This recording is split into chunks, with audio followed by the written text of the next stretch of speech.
Jalan di Banjar Cebok menuju desa Kedisan Tegalalang dan Tampak Siring Gianyar amblas parah.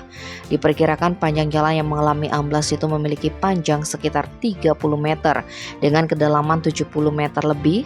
Hal ini membuat siswa kebanyakan dari Banjar Cebok kesulitan menuju ke sekolah. Ikadek Juniantara, 36 tahun, Kadus Banjar Cebok mengatakan jalan itu sudah mulai jebol sekitar 3 tahun terakhir sedikit demi sedikit. Kemudian 3 bulan yang lalu jalan tersebut kembali jebol, namun pihak desa tetap memasang portal. Namun walaupun begitu pengendara tetap nekat melewati jalan tersebut. Kemudian 2 hari yang lalu pihak desa kembali memasang portal untuk antisipasi karena jalan sudah tidak layak untuk dilewati namun tetap saja dilewati. Akhirnya sekitar pukul 23 WITA jalan tersebut jebol, akibatnya jalur itu jadi putus total.